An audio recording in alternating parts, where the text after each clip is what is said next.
is good, YouTube? Quinn Wade Basketball Analysis coming to you with a quick video. I wanted to let you guys know I got some new merchandise available, not just t-shirt anymore. I got different type of t-shirt, different type of shirts and logos that you can purchase on my spread shirt, and also hoodies now. We have expanded and added more to the channel and more merchandise for the brand. Thanks for supporting. It will be in the description and the links will be in the comment section below. Thanks for helping me and supporting the movement. Quinn Wade Basketball Analysis. I'm going. What is good, YouTube? Quinn Wade Basketball Analysis. Coming to you with a quick video. This is a trade that we have all known that has happened. I'm just a little late on it, but y'all gonna eat it up at the end of the day, regardless when I release it. And I appreciate that. But you look at Jordan Clarkson, a guy that I was a big fan. I won't say big fan, but I had a lot of respect for Jordan Clarkson, especially when he played for the Lakers, for being the guy that was fearless, went out there and had a huge level amount of confidence. Getting to the paint, taking shots is nothing that you could really do to slow him down when he was feeling himself. And he was one of those guys that can blow you a game, but he was also one of those guys that can give you that extra punch, excite the crowd, and hit big shots. And I think that's something that stand out. Plus, he was young, so that's the type of things you want in a young player, and that's the type of things you look for in a young player when you're trying to draft or pick him up as a diamond in the rough.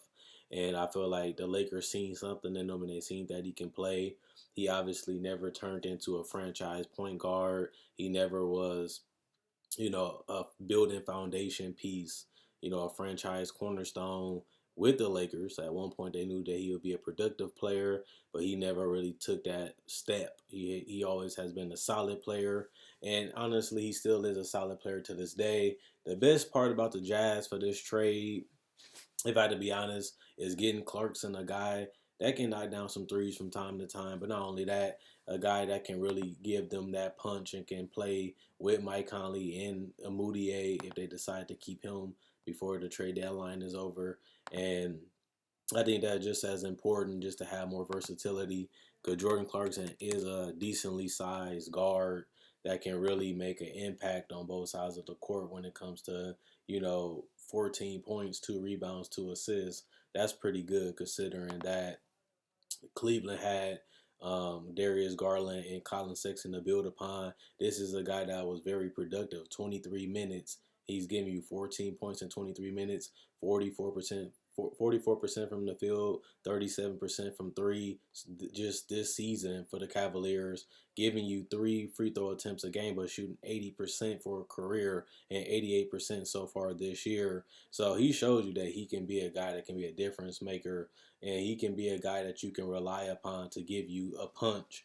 Whether you give him a lot of minutes or whether he's filling in for a guy because they're injured, or if they decide to make any more moves, at least they know that Jordan Clarkson is going to give it his all. He hasn't played one season without scoring double-digit points that season. The lowest he ever scored in the season was 11.9 points per game, and that was his rookie season when he got picked up a little later, and he showed that he had the ability to be an NBA player, and he has still showing that even though he played in Cleveland the last 2 years, and that's not a team that people keep up with or really care about, but he still was able to do his job and was a professional and went out there and played and really try to make a contribution at the end of the day.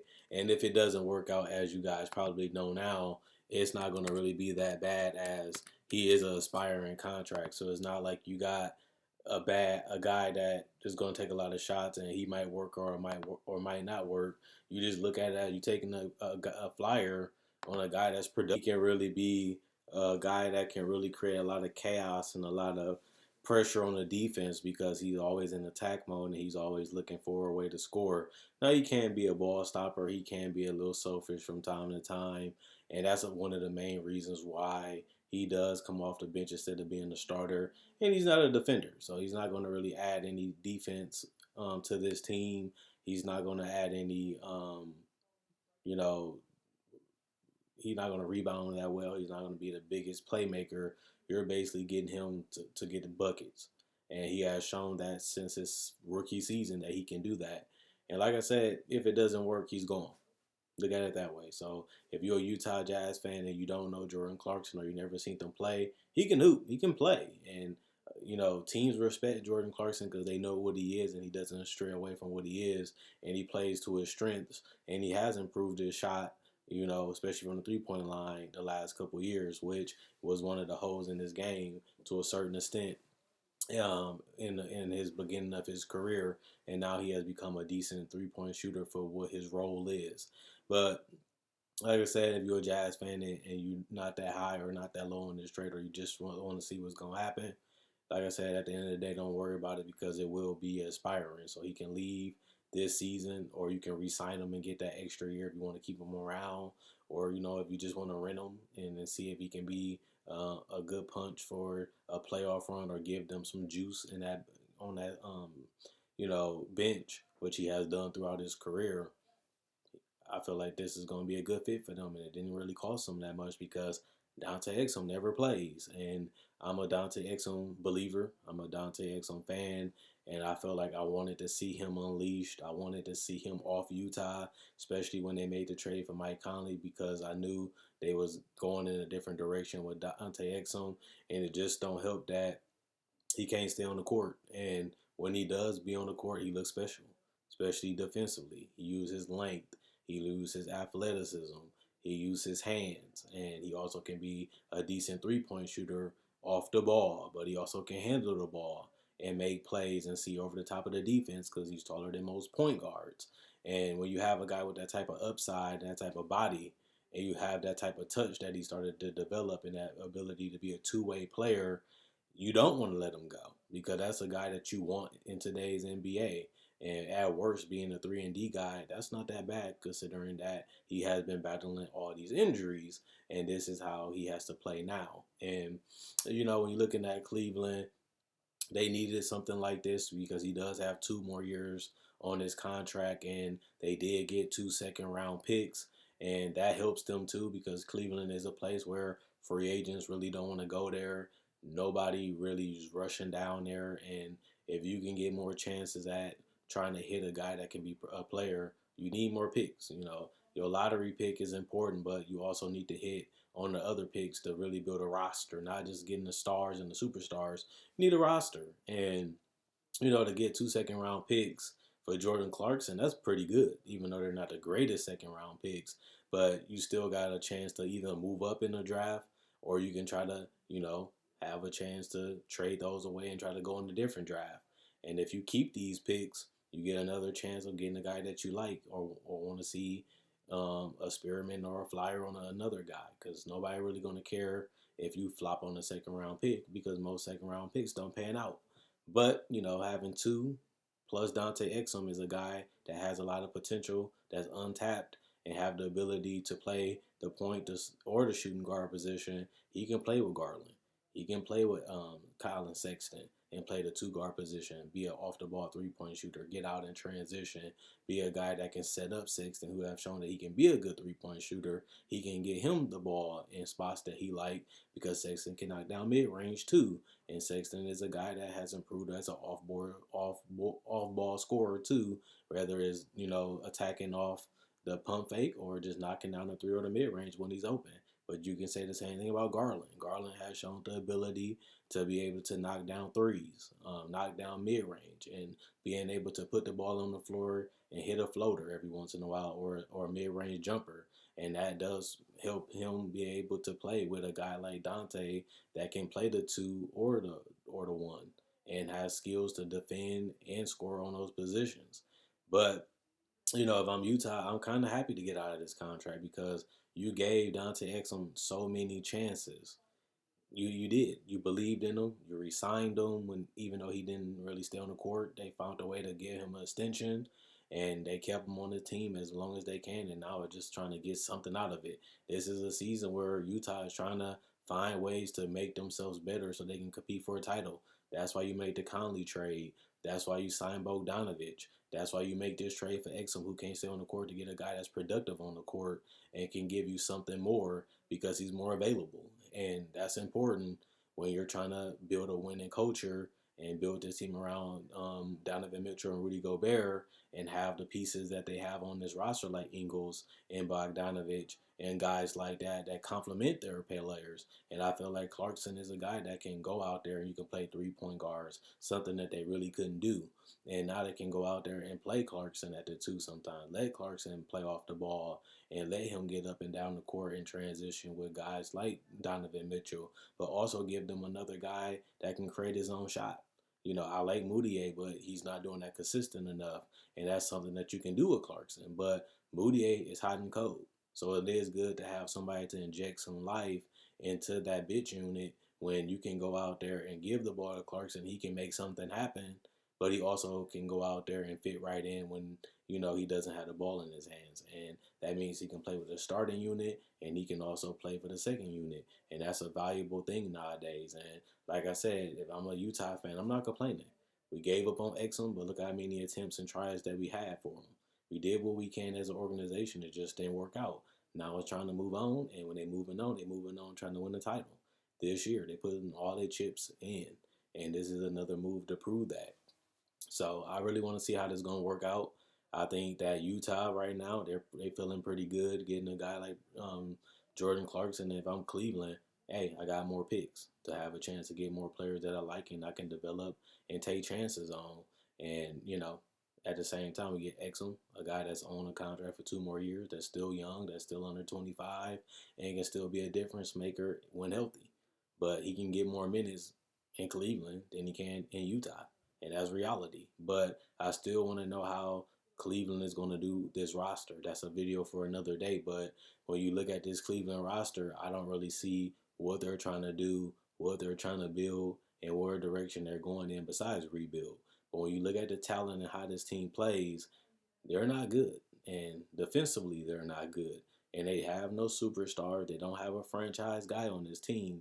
And that's why I question them getting Darius Garland, just because that was one of the best players available, but he doesn't really fit what you're trying to do with this team at that time. And now when I look back at the draft and I look at how they're playing, even though this is only year one of them being together, they're not going to be a great defensive team because they too short, they too small, and they both streaky scorers in Colin Sexton and Darius Garland. But they have to figure that out, and then they got to figure out what they're going to do with the rest of the team. We know Kevin Love is not going to be around. We know Tristan Thompson most likely not going to be around. But who is going to take their spots? When I look at the young talent on this team, they don't really have anything else. I'm not a big fan of Jetty Obvious, man. And the only guy that I like on this roster is Kevin Porter Jr. I like him. He can play. He has potential, but he doesn't even get the minutes. So that's another thing I'm saying. I don't really know what they're going to do. I don't know what they're trying to do. I don't know what they're trying to do with their defense because that's not working. I don't know what they're trying to do with their offense. But Cleveland, they in a situation where they got a lot of things they got to figure out, and they got to find out a way to build a roster and mold a roster that fits and plays well together, but also makes sense and also get that guy that can, be the LeBron. Whether if you get him through the draft or you have enough assets to get him through trade, if you build his roster right, maybe a player will come here by a trade and try to make a difference or try to help them get back to the championship days they had with LeBron. But they had to take the gamble on LeBron and draft him. They had to take chances on guys like Mo Williams when they became available to put him with LeBron. But they also took that chance to trade Andrew Wiggins for Kevin Love, who was injured a lot with LeBron, but he also went to the finals without Kyrie with LeBron. So it's all about trying to win the title and trying to get back to that playoff level. And I feel like Cleveland is far, far away from it. But at the same time, they have years to figure it out. Hopefully, John Beeline can execute his vision. Hopefully, they can build a roster that can really benefit what he's trying to do offensively and defensively as a coach. But I think that's important to have that relationship with the GM. And that's what I'm saying. I want to see how this team is built over the next 2 to 3 years in the draft and through free agency. Because right now, I'm confused, but at the same time, I'm not going to judge them. I just want to see it, and I just want to see what direction they choose to go in. But as of right now, I'm not liking the Colin Sexton and Darius Garland picks, and I'm not really liking how they play. They're far away from where they need to be. But then again, when you lose LeBron, Kevin Love, almost, and Kyrie, that's 3 All-Stars, 3 potential Hall of Famers. You're going to go to the bottom eventually once you lose all of them, and that's where they at right now. Now it's time to see how they get back out of it and it's going to be a long-term plan. There's going to be a long, painful process for the Cleveland fans. But hey, ain't much that I can say to you. It's part of the game. What goes up must go down. And right now, we're seeing Cleveland going through it again. And now we got to figure out what they're going to do. Quinn Wade, basketball analysis, I'm gone. Let me know what you guys think about the trade. Who won, who lost, and what do you think that Clarkson can do? Do you think Dante Exum can be a star? Do you think he's going to be a bust for what he is right now? Or do you think he can shine in Cleveland and make a difference and show us what we've been waiting for the last 5 to 6 years out of him since he's been in the league? But we won't know until he play, and we won't know what Clarkson going to do into the playoffs, because that's all that really matters for Utah. And at the end of the day, if it don't work out, he's gone. And you can use that salary cap on another player in free agency. So either way it go, only thing Utah lost really was 2 second-round picks.